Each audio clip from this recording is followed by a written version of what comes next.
Cette semaine à Jump in the Pool, deux personnes sont retrouvées sans vie alors qu'une troisième est toujours portée disparue.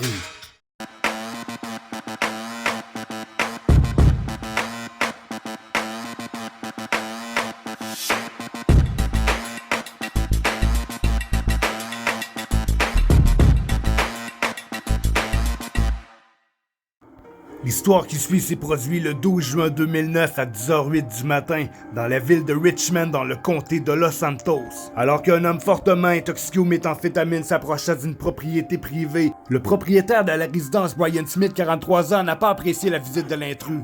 Il décida alors de le confronter sans savoir que 5 minutes auparavant, l'homme avait agressé violemment un homme pour y voler ensuite son véhicule. C'est alors qu'un jeu de chat et souris s'enclencha au moment où il piégea Smith pour l'amener derrière la maison, pour ensuite utiliser un marteau et battre violemment sa victime avec celui-ci.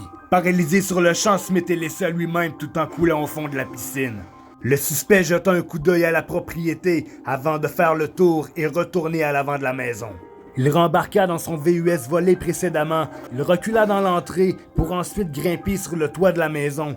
Il tenta ici de couper le réseau de communication du propriétaire sans savoir que ce n'était que le réseau satellite de la télévision.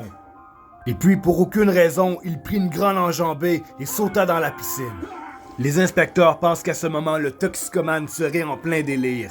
Et puis il procéda au même manège toute l'après-midi, sans toutefois se soucier du fait qu'il venait d'abattre un homme et qu'il le croisait à chaque saut dans la piscine.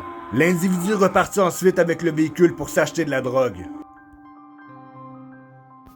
Il serait revenu au domicile à 5h37. C'est alors à ce moment qu'il aurait croisé Christina Smith, 42 ans. Tout porte à croire qu'elle se serait méfiée du suspect. C'est alors qu'en état de panique, le suspect reprit la victime pour cible. Il décida de l'intercepter pour ensuite la frapper mortellement à l'aide du véhicule. Il décida par la suite de retourner au domicile, toujours intoxiqué par la méthamphétamine. Désorienté, il sauta une dernière fois, ratant ainsi sa cible, perdit conscience. Les enquêteurs estiment la perte de conscience d'une durée de 15 minutes, ce qui nous amène aux alentours de 6h27 exactement. Toujours assommé de sa chute, il aurait fait de son mieux pour s'enfuir.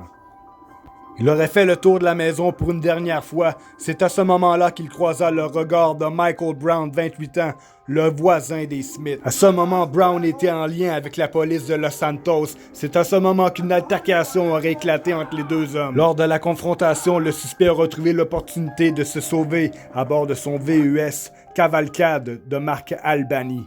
Bien qu'aucune personne n'ait été témoin de l'incident, Michael Brown manque toujours à l'appel à ce jour.